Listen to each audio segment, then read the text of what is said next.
Hello, Anthony. Hey, Hey, how are you today? How are you? Look like it's just us today. yeah, just us. It's all right though. It's all right. I think it's a good thing. Sometimes, it's just how it's supposed to be. Yeah. I'm gonna miss my girls. Don't miss my I'm girls. gonna miss them. I'm gonna miss them. So, hello, everybody. This is Mad Flow in the house. Mad Flow. I'm not crazy, but I am mad about making a difference for life and others through financial literacy, and that's what we do every Friday. Me and my partner, Anthony Murray.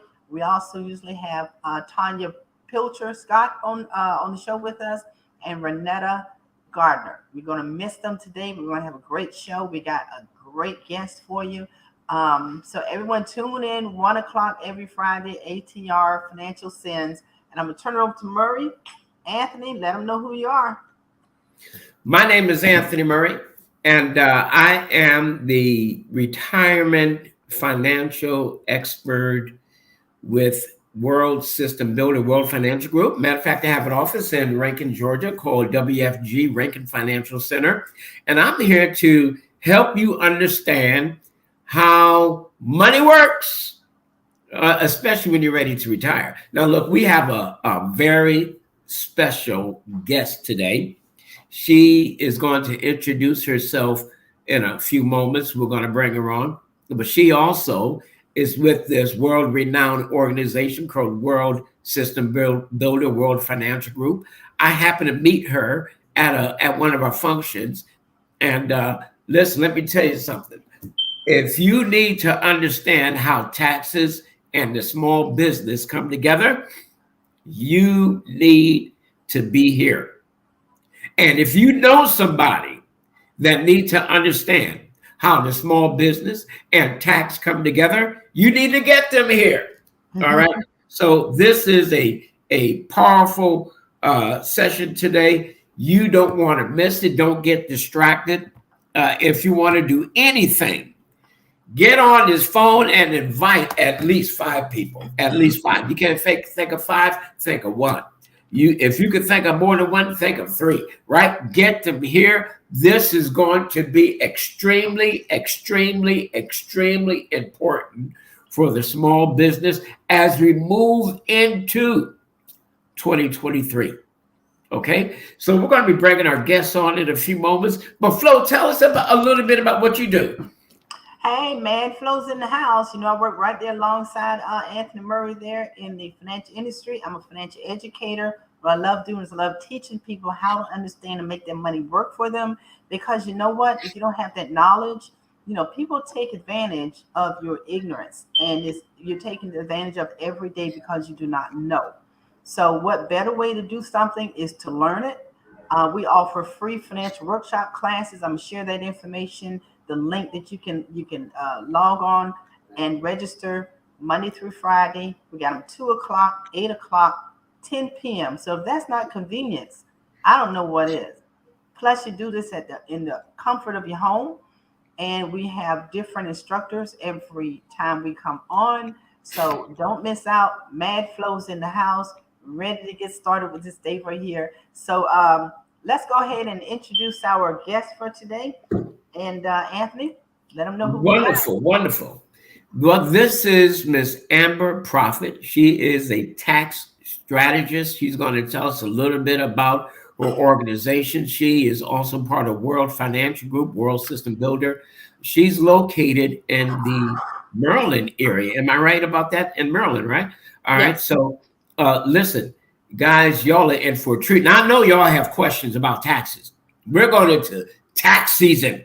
All right. Tax season. So if you're not ready, all right, all I can say, you're either going to receive a refund or you're going to pay out some money. All right. So how are you going to avoid getting the audit and all that nice stuff that you don't want? Right. How is that going to happen? Hey, I want to encourage you. Y'all need to ask some questions. It's going to be serious. Amber, welcome in. Hey, Anthony, how you doing? I haven't seen you in a while. I know it's been too long, girl. It's been too long. Listen, are you going to the Trainers Academy? If it's any time between now and the 17th, no. I have No, it's going to be in November. November. Yeah. No, I can't. I haven't even looked at anything past what I'm currently doing right now. I'm dealing with Okay. the filing season, so I Uh, can't focus on anything else except for that. hey, tell us about this season. Tell us Jesus. about this season and about what you do, what your company does. So, my company is Profitt Associates. We help with tax strategies and IRS representation. We work with a lot of high net worth clients. We do work with small businesses as well. Just pretty much educating clients and understanding what they're capable of doing, if they need to change the entity types, if we need to start moving monies in different places that are tax deferred or tax free. So that's pretty much what I do in a nutshell. Oh, we prepare taxes too: corporate taxes, trust and estate, and individual taxes, but more corporate than anything. Okay. So, what are some of the things that the small business really get confused about when it comes to taxes? Um, Understanding how to register.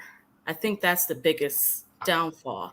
A lot of people believe that the LLC is a protected entity, and it really isn't. It's not even considered an entity unless it's a partnership. Um, so that's the biggest thing. Some people, they just take the chance on registering as an S corp and have no clue why. There Wow. always have to be a reason why you need to make these changes, but they don't have a clue. Wow. Wow. Hold it. Wait a minute. You need to back up on that. You need to Okay. back up on that. All Okay. right. Let's talk about this for a moment. All right. All right. So a lot of people file LLC. Mm-hmm. All right. What is the advantage of filing an LLC? And what are the things people need to look at when they file so they don't fall into traps? So it really all depends. That is a broad question, so I'll try to minimize it as much as I can. Um, Okay. if you're a really small business, you're just starting off, you're not making much revenue, but you have more expenses than anything, and you haven't grown, maybe it's just you're only making maybe 30,000 profit, but you have operating expenses that exceed a certain amount, then I would say stay in LLC. But when you start to grow and your revenues is up to 100 plus, I usually say 150 for clients. They need to move over to a corporation, because a lot of people don't realize that when you're an LLC and you make a net profit, there are two different types of taxes that you pay. You pay the regular income tax, whatever threshold you're in, and you pay this SE tax, which is self-employment tax. Okay. If you were a corporation, you would avoid self-employment tax and you'll only pay the actual tax rate that you're in.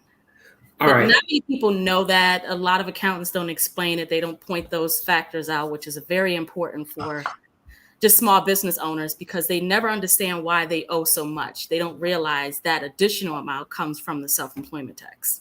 Wow. Wow. All right. Hold on. Wait a minute. Wait a minute. Okay. So now you got your business tax and your self-employment tax.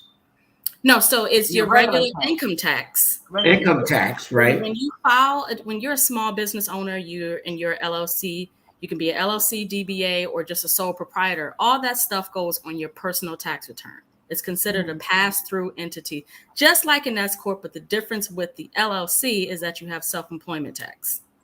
Okay. When do you pay that self-employment tax? At the end, or is At there the end? So when you file the return, it's incorporated into the total amount of what you would have normally owed if you had an S corp, in comparison to what you have in an LLC and your 1040. So it can be quite expensive. Percentage of an SE tax? 15.3% of the net profit on the corporate. I mean, on the Schedule C side. Wow. All right. Hold on a minute. Now let me. All right. You have your income tax. You have your self-employment tax. Yeah, that's if you have They're two different taxes. Different tax, but it's all combusted in one in the tax return. So if my tax bracket personal is 25%, Mm-hmm. and then I have to pay an additional 15% for SE. For the net profit. Okay. Yep. Mm-hmm. Right. So it's net profit on the Schedule C. Always remember that in comparison to what you would normally pay. So say, for instance, I'm going to use an example. You have $30,000 in net profit, okay?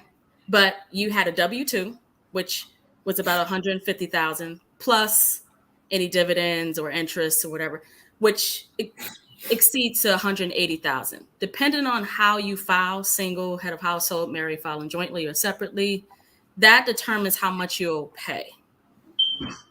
And the tax rates have changed, so I can't give you the full breakdown right now. It's too many to break down. All right, wait a minute. You said tax rates have changed. Yeah, the Is tax that rate positive or negative?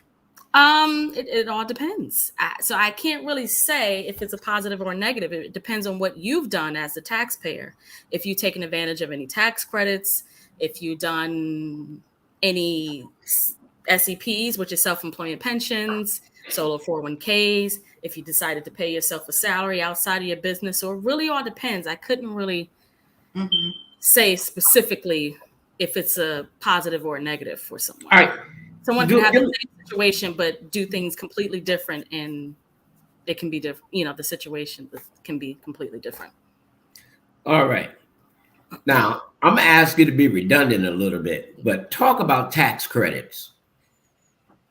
Give me an idea of what a tax credit is, how someone could take out what they have to do to get tax credit. So how does tax credits work, in other words?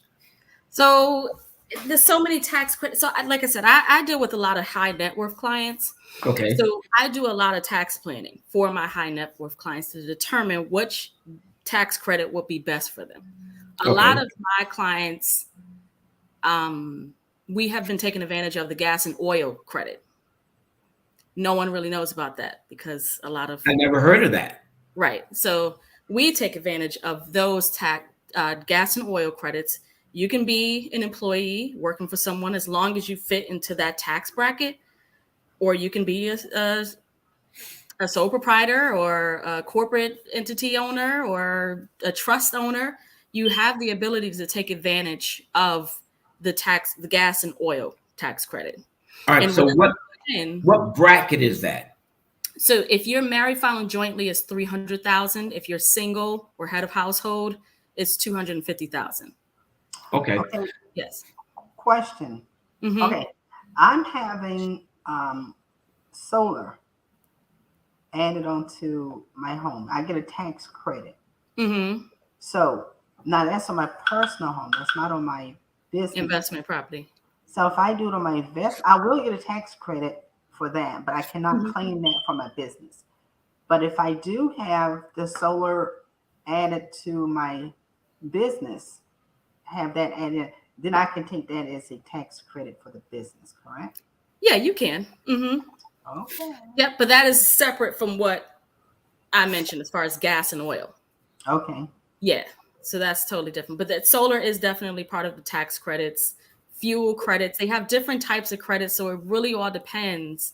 I don't really do a lot of the other credits, if you know what I mean, like the child tax credit, because of the type of clients that I do have. They don't qualify for these type of things. But yeah, it's just so many. Oh man, I mean, it's so many to discuss, and we will be here forever just talking about this stuff. But I just used the gas and oil because that's what I was finishing up with when you called me. I was finishing up. Okay. Well, let me ask you, what are some tax credits, say for under 100,000, or most of our audience is going to be in the 50,000 to 100,000 range, or maybe from 30,000 to 100,000. I don't know. I'm just throwing out something general. What tax credits would you say fit in that category? It really all depends on what the person has. I mean, if they have mortgage, of course, they get credits. If they have medical issues, that's a credit. So I can't really specify what tax credit someone would get because it's usually on a case-by-case basis. Okay. Can't really make those determinations. All right. So now mortgages, when you say mortgage, you're referring to the interest. Yeah. Okay. Okay. All right. And so for someone who has a mortgage, they're in that category where where they are trying to write off something, because I understood. Well, it was mentioned to me that people can no longer write off. They don't. There's no longer tax credits for houses or for mortgages. But from what you're saying, there's still tax credits. There's still tax credits, but you get the biggest outcome when it's over a certain amount that you paid in interest. Okay. For instance, if it's less than 23,000, you'll get a percentage. Whereas if it's more than 23,000, you'll get a good chunk of that credit. So it's working for the rich again. Yeah, rich again, so it really all depends. That's why I say I can't really say because it's a case by case situation. Okay. It's not, everybody doesn't have the same situation at all. Okay. But I can't say what I did want to speak on, because I have a lot of real estate people, and I don't know if there's real estate people on your platform, but even if, and for you, Mad Flow, for you and your primary residence, a lot of accountants do not explain the difference between capital expenditures and expenses. Have you ever heard of that? Yeah. Do I understand it totally? I'll be honest. I'm sure you don't, but that's totally fine. So you have an investment property and you write off the regular expenses, which is a normal thing. You write off those, utilities or any type of maintenance. That's normal. It goes on the Schedule C. The only thing that you can write off on your primary residence when you're living there is just your mortgage and your taxes, stuff like that, unless you sell. Now, you always have to keep a good amount of the expenses that you've put into the home. But capital expenditures are main large expenses like new roof, new floor, maybe some possible demolition. Those are important factors because that determines your capital gains. So you may just be breaking even. Let me ask you a question. Okay, I just redid the kitchen because of the fact that I had damage in my kitchen. Okay. And that's my personal. So can that be like a write-off? When you sell, yes. Oh, only when I sell. Only when you sell. Not as I live in. Not as you're living in there. So that is considered part of your capital expenditures. So any of the contractors that you may have, that's part of it. On top of the estimate, save those receipts. Those receipts are always important because you want to attach it to the tax return just in case they do try to come back. Not saying that they will, but you'd rather be safe than sorry. But yeah, so that's part of the capital expenditures for your primary residence if you sell, because people don't realize that when you sell your primary residence, you have the IRS believes they use the basis, which means whatever you purchased the home for. So say, for instance, you purchased a house for $100,000 and you sold it for $400,000. In the IRS mind, they believe that you received $300,000 of that money.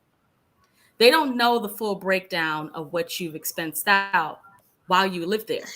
So this is where the capital expenditures flow for the primary residence. Okay. Hey, let me ask you something, Amber. What are some of the tax credits that people in smaller categories, 50,000, under 100,000, that they overlook? I don't know. Because it isn't a lot that is available to them, if that makes sense. You said there's not a lot? There isn't a lot available to them unless they've done things prior to. Okay. Like what? It's about 300 different tax credits. I cannot specify anything. So I can't really, that's why I said I can't really say. It's such a broad question. It really all depends on the person's circumstances and if they Okay. qualify for those things, or if they've invested in those things and they're able to get the credit based off of their investment. But I wouldn't technically know. Okay. All right. Okay. So technically, it's impossible at this point anyway, at this junction, to say what credits a person could use because they're all individual cases. Yeah, All right. everybody's case is totally different. Some things may not pertain to another person. Some people Okay. file jointly, some people file separately. And if you I do want to say this. There was another thing in regards to small business owners that are filing jointly.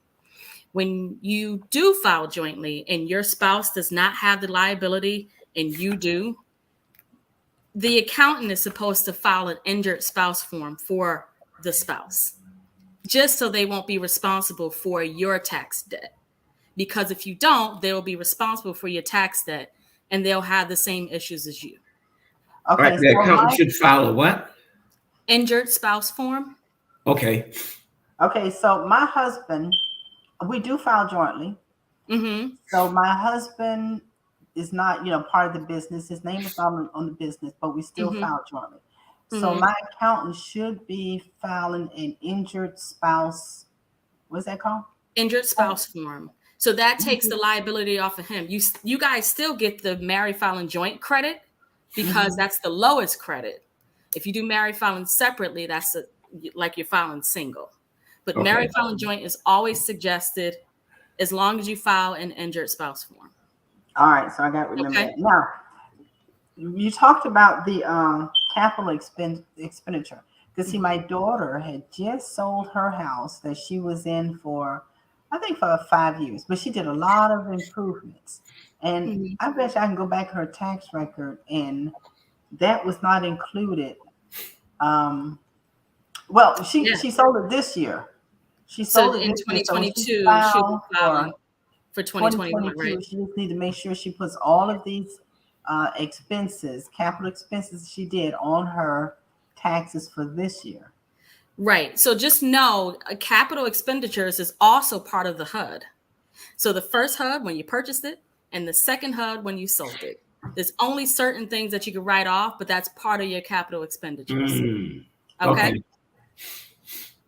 I got to Okay. let my daughter know this. So she sold her house this year. She can file it this Yeah. coming year. The Yes. capital expenditure, she can file it this year. Right, Just make because sure you want to make sure your capital gains is as low as it's possible because the IRS allows up to $250,000 of exclusion, meaning your total income that includes your wages, your business, and the sale. $250,000 if you're single, $500,000 if you're married. So if you exceed that, then you're capped at the capital gains at about 25%. So you want to make sure it's lower than what the IRS believes, because in their mind, like I said, they believe this is what you received. You know what I'm saying? Wow. Okay. Wow. Wow. This is some good information. This is some good information. So now, I really like that you said about the injured spouse form. Doesn't mean that the spouse is injured. That's just a form that they have to file so Yes. that they don't be liable. Right. They won't be liable for your responsibility. You guys still get the married filing joint credit, but Okay. she or he will not be responsible for your tax debt for that tax year. But they have to file it every single year, and it has to be attached to the tax return that Wow. you're filing it with. Okay. Wow. They have to go through a breakdown. It's a little extra work, but it's better to do it for them because, I mean, who really wants to be responsible for their spouse's debt? Right. Yeah. No one discusses that part. No one have that type of conversation. They only just file, and that's all they know. Well, I guess I'm responsible. You technically aren't because you can do an injured spouse form. As long as your debt isn't exceeding their debt, then you should be fine. All right. So you would file an injured spouse form if you're LLC or even if you're not. It doesn't matter. There's some people that don't take out enough in taxes. Okay. Just being a W-2 wage earner. So Okay. it really does it. You can, our tax system allows us to see who would be responsible. And then Okay. that's how we determine how we need to move next. If we need to fill out an injured spouse form, then that's what we'll do. But if their stuff is equal, then we won't. Wow. Okay. Wow. But usually Okay. when someone is a Schedule C, which a lot, I mean, we receive not Schedule Cs, we receive 1099s from WFG. And obviously we have to file the 1099 based Right. on whatever the profits we made. And if there's a net profit in the end, would your wife want to be responsible for your debt? Probably not. Probably not. Probably not. Right. So that's something to keep in mind. Wow. Wow. As you're talking, I'm informing my daughter because she's not able to get on the call. Okay, no problem. My lips moving, and I was not. You couldn't hear me. I'm on the cell phone talking to my daughter, get this information over to her, trying to get. No, that's no problem. I mean, this is important things that the accountants does not discuss. And even if you are making $50,000 to $100,000, you may still have these issues in the long run. You may have been in your house for 20 plus years and you decide to sell. You know, that's a huge chunk of change right there. Okay. You don't want to be responsible for that huge debt. Question. Mm-hmm. When someone sells a home, mm-hmm. the profit that they make off of that, do they have to pay taxes on the money that they earn from their profit, from their home? So that's what I was discussing. So that will, remember I said the IRS goes off the base of the home, which means what you purchased it for. If it was $100,000 and you sold it for $400,000, the IRS believes that you received $300,000, but you really didn't receive $300,000 because that money is being paid back for whatever you've invested into the property. So that's where the capital expenditures come. So that form is prepared on top of whatever the 1040 has, and that can be for an investment property, which would be a separate form in comparison to your primary residence. But the capital gains is all the same. Oh, okay. Okay. Good to know. Good to know. Well, I probably need to hire you be my tax attorney. You know, man. Well, look, I'm not in the $1 million bracket yet. You know, you take a small price. Listen, you got offices and stuff. Hey, Anthony, we just go set a goal. We're gonna make that all you gotta do is 400,000 and call her. You know what? It's very easy to get to the level that you choose to. It's much easier than it sounds because there's certain things that you can put in place and that will accumulate or accrue interest. And some people live off the interest of certain things that they've invested in. That's true. And still have their regular job. That's why I said the situation can be completely different. You can have your regular job and invested in something that you're living off. Okay. And it's your regular job could just be like your play money, you know? So wow. Yeah. It really depends on what you do. There's so many things that you can do. I always talk about opening up a trust for certain things, especially if you have several investment properties, just to keep the liability off of you. Irrevocable trust or revocable trust for primary residence. That's what I have. Just for security purpose, not security, but safety reasons, in case something happens. We just never know in this day and time. It's a little scary, so at least be prepared. All right, let's go down that road. Let's talk about trust. Okay. Let's talk about trust. Let's talk about different types of trust. I don't know how many there are, and the advantages of the different trusts that you should discuss. So I have Let's talk about the irrevocable trust first. So the irrevocable trust is protection of your. I have it on my primary residence, just in case something is to happen to me. My sister is the responsible party until my daughter turns 21. She's not 21 yet. So until then, nothing can change unless I make the change on my will. Right. Other than that, everything else stays the same. Mm-hmm. But investment properties, I always tell people to get a revocable trust because things change. Okay. We don't know, everything is a little different than the norm. I have a trust in the state attorney, of course. But But my biggest area is corporate, just so you know. I'm a corporate person, mainly corporate, but I know certain things that I've gotten for myself has benefited me tremendously.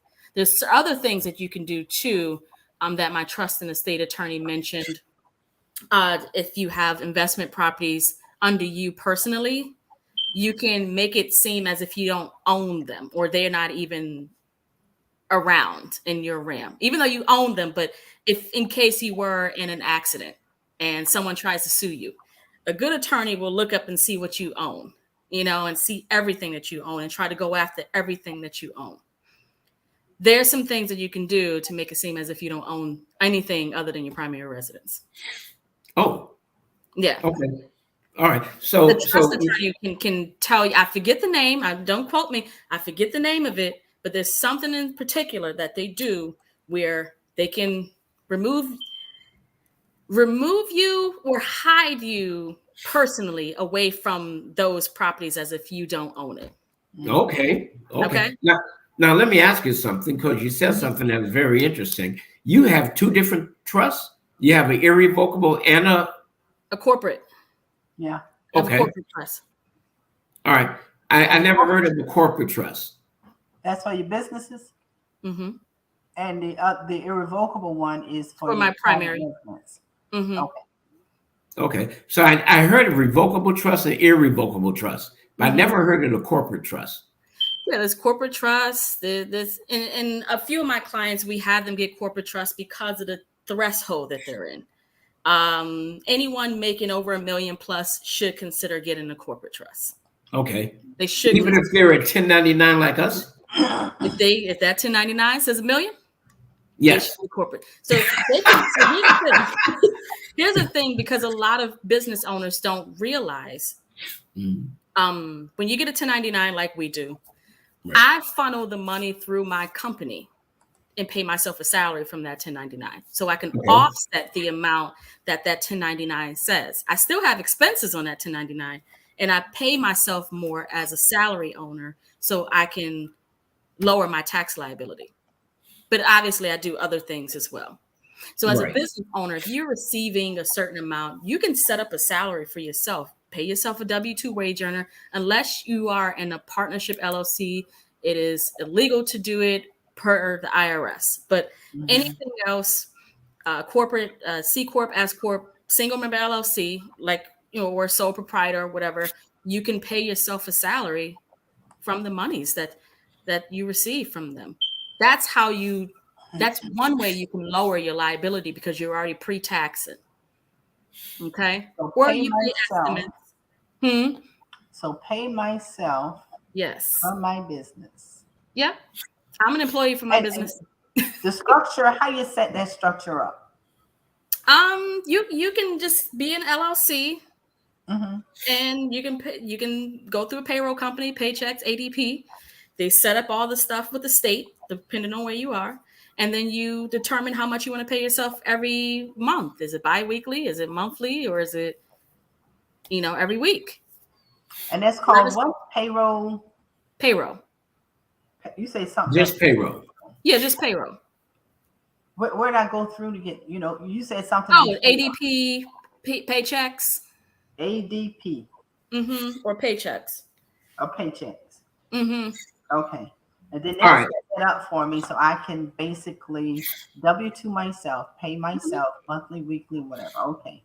Yeah. Whatever you're comfortable with, you have to make sure that you're comfortable and you have the funds to do it. Because if you don't, that's another problem that you don't want to create. And that's why I said we do IRS representation. We have clients that have trust fund recovery issues, which are called payroll issues. Okay. Make sure you have to pay it.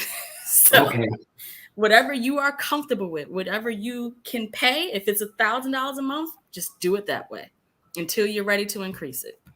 Okay. Okay.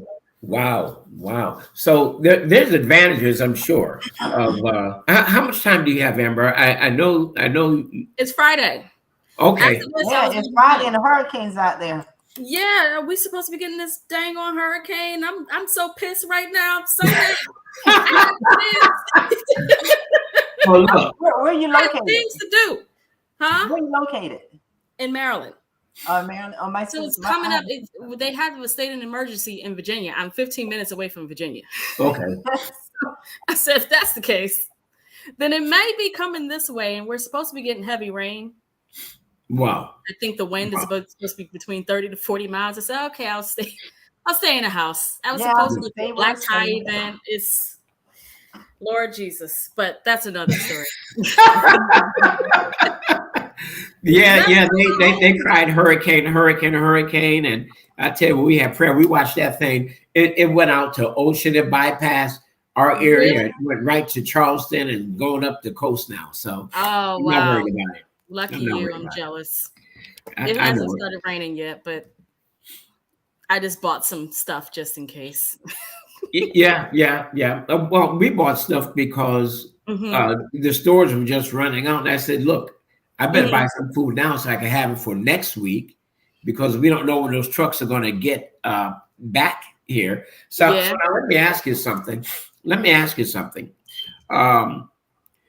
The LLC should be set up at what stage in your business? It can be set up at any stage, regardless of the income. Regardless of the income, it can be set up because if you have potential to grow, then you at least want to be set up in some way. Okay. But just to clear some things up, because I always mention the LLC and the S Corp stuff.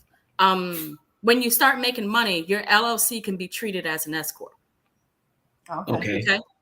So you can fill out a form with the IRS. It's called a 2553 form. And there's a specific code that you have to put on the top stating that you're doing a late election. You're requesting to be treated as an S Corp. The IRS will make those changes, and you'll be Anthony Murray, LLC, and you do an S Corp tax return. All right. Oh, okay. Now, the advantages of that S Corp tax return are what? As I mentioned before, I mean, so the S Corp, you have to pay yourself a salary. It is a requirement with the IRS. Okay. But there's certain tax benefits that you get as an S Corp that will help you in the long run. See, people don't realize when you have a self-employment pension or a solo 401k and you're an LLC, you can only write off a percentage of that amount. Okay. On your 1040. Whereas if you are an S Corp and you have a self-employment pension or a solo 401k that you prepared for that tax year, you're able to write off the full amount on that S. Okay? What? Yeah, keep that in mind. All right. Yeah. So those things are very important. People don't realize. See, I'm on the tax end, so I know what everything looks like on the tax end in comparison to someone being the financial advisor, and they don't understand what the impact is on the tax end. Yes, we can recommend these things, but if we miss certain things, then we only get a percentage of it. Keep that in mind. Okay. But also keep in mind, because it was funny, I spoke to another financial advisor yesterday. Actually, I'm trying to get a client squared away on some tax planning stuff. And he had no clue that when you file an extension, that it allows you to extend out the time to fund your self-employment pension and solo 401k. So people that are filing their October tax returns has just funded their solo 401ks in September. So we can write it off for 2021. I always extend my tax. I can never be on time. How long you been in business? I've been in business for, it's going to be 7 years next year. And you're perfection, girl. You're perfection. Yeah. I have about 10, 11 years of experience so I'm an EA, just so you know. I'm an enrolled agent before the IRS. I'm licensed with them. I do work throughout the U.S. I have clients in 19 states. I plan to get my Series 7. I made the decision, instead of doing a 6, I'm going to get the 7 instead. It just makes a lot of sense because my clients are all over. All right. So like I said, my experience in my company is almost 7 years. Okay. Almost 12 years in total. 12 years in total. Listen, ladies and gentlemen, those of you that are with us today, you know what? Shame on us. We didn't have more people, but there's going to be more people that's going to jump in throughout the week.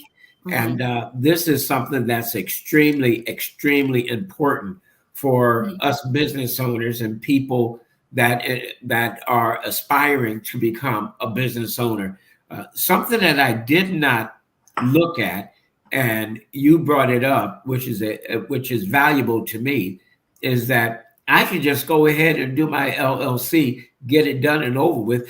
Because in my mindset, I was thinking, all right, when you reach a certain income level, LLC, you reach a certain income level, S Corp. No. You know. No, don't do a C Corp yet. Don't do C Corp. No. I only recommend C Corp if you surpass $1 million.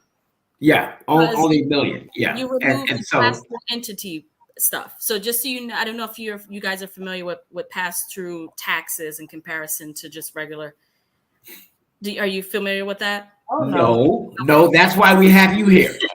Well, no, I mean, listen, I wasn't sure. So some advisors educate and some of them don't. So pass-through entity is, like I mentioned before, the LLCs, the partnership LLCs, and the S Corp. You receive a K-1 form from the partnership or the S Corp. The partnership or the S Corp goes on your personal tax return. That's the pass-through tax. LLC is the same thing, single member. But the C Corp does not have pass-through tax. And we always recommend, being that you are a corporate member, that you pay yourself a reasonable salary as a C Corp. And the C Corp is taxed differently from you personally. So the C Corp is double tax. However, it could be less tax than what you actually have on your 1040. So I'm going to use an example. I have a client that net profit $1 million, right? They net profit $1 million on their C Corp. That's $210,000 that they would owe because they have 21% flat rate. That doesn't move over to their personal tax return. That's what they have to pay on the C Corp, and that's it. And they only have to focus on their W-2. Whereas if you are an S Corp, you made $1 million. That $1 million goes onto your personal tax return, 1040, on top of your W-2. So say, for instance, you make $250,000 in your W-2. Now it looks like you made $1.2 million. You're at the highest tax rate, which is 37%. Wow. So that's why we make those recommendations. So as your income goes up, you need to be careful of how you're filing those taxes and how your organization is set up. Yep, how you registered, and make sure. And this is where corporate trusts come into play. You can start moving money in certain places. You can do a private family foundation to lower your tax bill at about 30%. So that $1 million is now $700,000. So now it's taxed at 21% on the $700,000, not the $1 million, because you kept $300 for yourself. So that's a complete wash. And then, Go ahead and finish. And then there's other benefits that you may have. Help me out, Anthony. There's some financial options that we have. For some reason, I'm drawing a blank. All right. So there's a lot of benefits that we have, right? Right. There's a lot of benefits. But before we go that, let me just make sure I got this right. Because I never heard of pass-through. And that is pass-through entity. That's what it's called. Pass-through entities. So LLCs, partnership, and regular LLC and S Corp are considered pass-through entities. Wow. So when you start making a certain amount of money, then we move you to a different type of entity.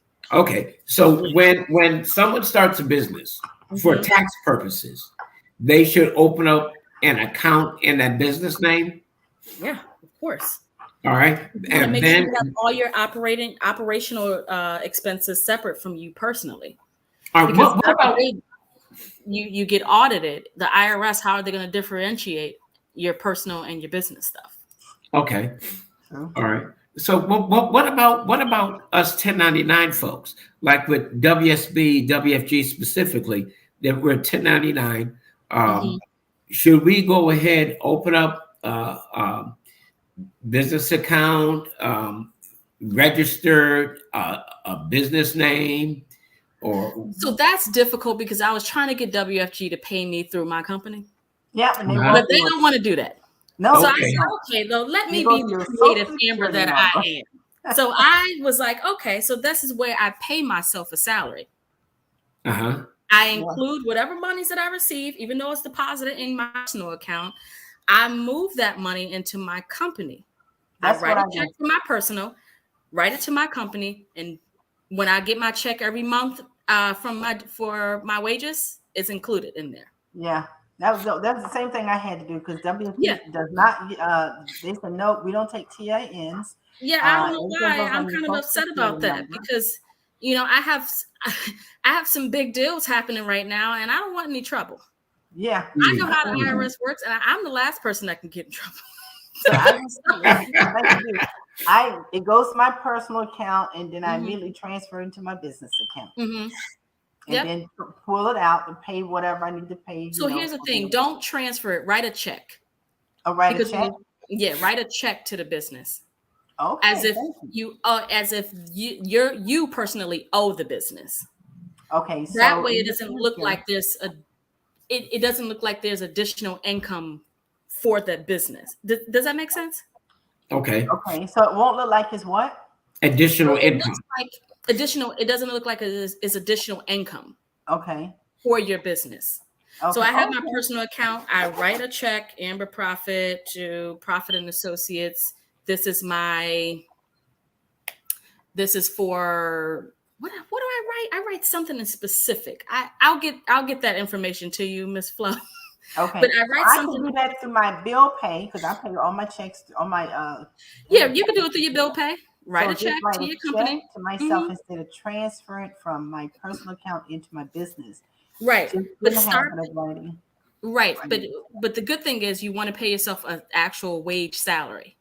because that 1099 is taxed at that 15.3% or whatever the net profit is. So if you have Oh, expenses that may exceed, you've already paid yourself. Mm. Even though oh, WFG paid you a certain way, you paid yourself the right way. Okay. okay. So taking pay myself, like I just did $2,700. I Mhm. moved it from my personal to my To your business. company. And then I had another one that was 780.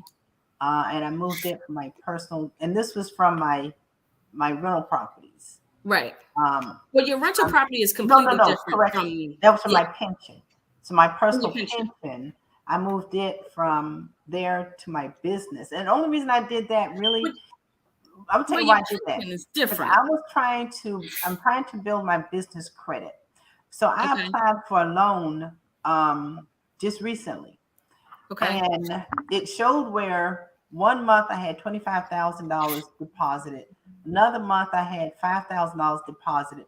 But August, I was missing August, and I did have a $10,000 deposit, but it went into my personal, and I never transferred into my business. And Uh-huh. so what happened was because they cannot show that I was at least having $5,000 every month for three Uh-huh. months, I was declined. I was so upset. Oh, that's upsetting. Well, I wouldn't Yeah, consider that as income. Remember, I said the money that's coming from there is not technically income going into another account.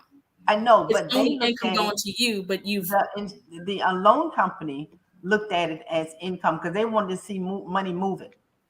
And right. But so once they saw that, and they said, "You're good with these 2 months. We just need August. Where's the?" well, yeah. So And that situation, you should be okay. I'm okay, talking about as far as WFG providing us our normal okay, pays, and then even though we got it in our personal bank account, yeah, I wrote a check to my company to make sure they paid me my monthly salary. So All I right. paid myself, but I paid myself with taxes taken out. So when I prepare my personal tax return, I still have to claim the 1099, but I've already pre-taxed. So I paid majority of the taxes on that mm, 1099 with my additional expenses. Is that clear? Yep. All yeah. right. Hey, let me ask you something. Mm-hmm. Two things. One, Sharon Brown has a question. If you set up a LLC, will you have to pay taxes on the LLC before making money? No. The only tax that you would have to pay, depending on the state, is your annual property tax to keep the business open. So Okay. that can range between $250 to $300 annually. Other than that, no. And if there was Well, I have no to pay real, $250 for what? What so was that again? depending on the state that you registered, it can either be $250 or $300 to keep your business active. A lot of people don't To know keep that. the LLC active. Yeah, to keep the LLC active. Oh, okay. Yeah, ours is 100. Well, Okay. you know, a lot of people used to open LLCs in Delaware. You still have to pay the annual tax report. Still got to pay, right? You still have to pay. It just avoids the state tax. But Okay. that doesn't mean that you live there. That's not your domicile state. That may be your company's domicile state. But remember, I told you the pass-through entity, you live in, even though you registered in Delaware, you live in DC. You still have to pay that tax. Okay. Profitt. Mhm. Question: is that your real name, or you made up that name, Profitt? My real name. Profitt. That's my real name. That's so That's your funny. name. You're in the right business. When we're doing taxes, and we have our regular tax account we had for many years, and they were doing our personal taxes for many years. Then we move over and open up a business, and we give these, now that same tax accountant is is doing our business taxes. Do you recommend that we research and make sure that this tax person, not just thinking that they know how to file an LLC, a corporate, S corp, paperwork, and all that stuff, or should all accountants know that automatically? No, not all of them know automatically. Okay. Because some people don't specialize in certain areas. Like I said, I specialize in corporate stuff. Anything corporate, I know how to handle. But anything like a state, I don't know it. But I have somebody that does. Okay. So All I can say is the sister's bad. That sister got it going on. Hey, Sharon Brown has another question. So can you open up an LLC in any state? you can, but you have to remember you file the state tax where you live. Because it's based on your domicile state. Your 1040 is.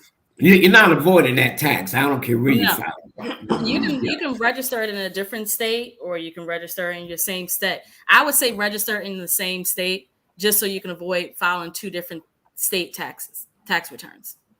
Hold on, wait a minute. One LLC in this, like if I have two different businesses. Say that again. Can I have more than one LLC? Yeah. I always recommend anyone that has a lot of investment properties to LLC each one separately. Okay, so I have 5 rental properties. Absolutely. So having 5 rental properties, I need an LLC each one of those separately. I would recommend it because, like I said, God forbid something happens, a tenant falls down on one of your properties. Guess who's going after the rest of them? Would that be, so I wouldn't have to do a TIN number for each one, just an LLC? The TIN number, you have to do a TIN number and an LLC, yes. Okay, so do a TIN number and an LLC for each separate property. Oh, okay. And this is just for asset protection reasons, making sure if they fell on that unit, then let's just focus on that one because they don't need to know about the rest of the stuff, Wow. Whereas them finding out everything about you, now they're coming after all of your assets plus your primary. And then I have to have a separate name, reserve a name for each one. So it could be Mad Flow 1, Mad Flow 2, Mad Flow 3. It could be. That's what I want. I can just it could be. So, I love it. I love it. Okay, so I have one LLC for the financial business, but I don't have one for each one of my rental properties. Yeah, so, I would, like I said, for protection reasons, you don't want, these tenants can be interesting. So I've heard. Oh, they are very interesting. Ooh, so it's just better to just be protected on your end. I would say talk to a real estate attorney about that. Okay, real estate attorney. All right, hey, folks, we got to get ready to wrap it up. I want to get some last. Huh? I said I was on here too much. Did you guys have another guest? No. Our show ends. We're only here an hour, and we try to close a few minutes early for credits and stuff like that. But anyway, I want to get some last minute thoughts, last minute comments from Miss Amber. But before you say anything, let me just say it was an honor and such a privilege to have someone of your status to come on this show. And this information I want to share, it's been extremely important and valuable. Even Sharon said, this information is so important, have her come on again. Well, listen, you know what? We love to do that some point in the future.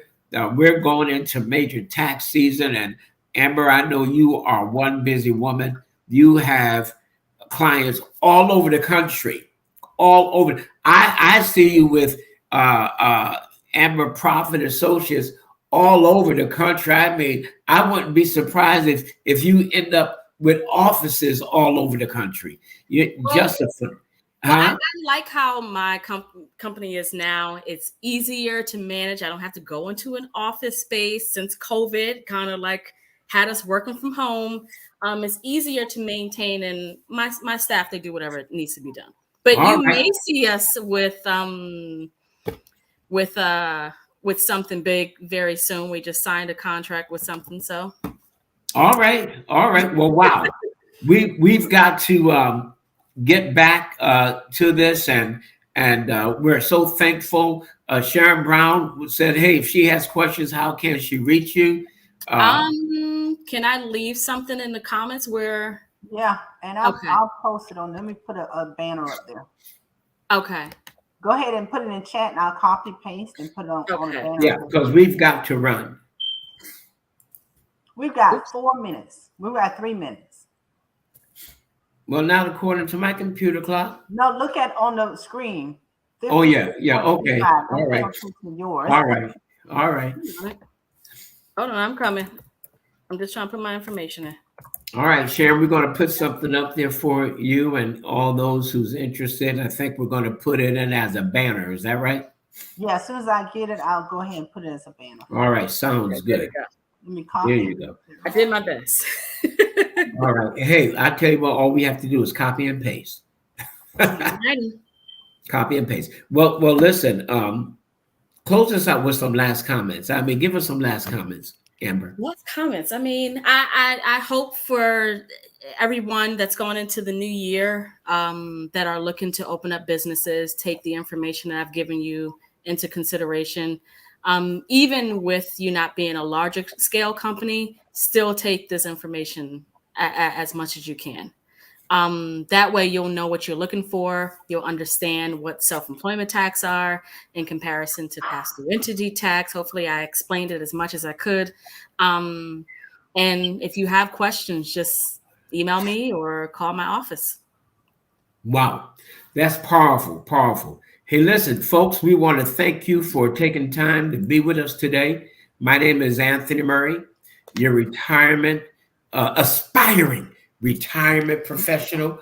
And Matt Flo, take us away. Hey, also let you guys know we're on Roku TV now as well as YouTube. But this is Mad Flo, making a difference for life and others.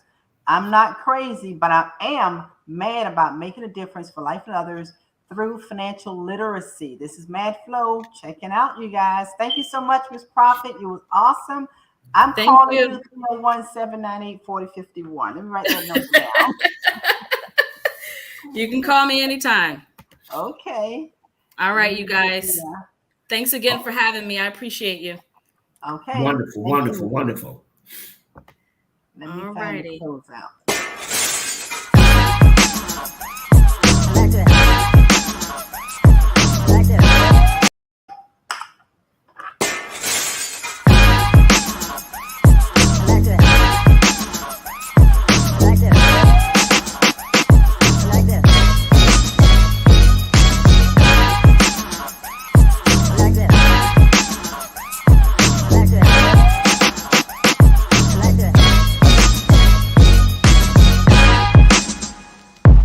that.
All right, Anthony.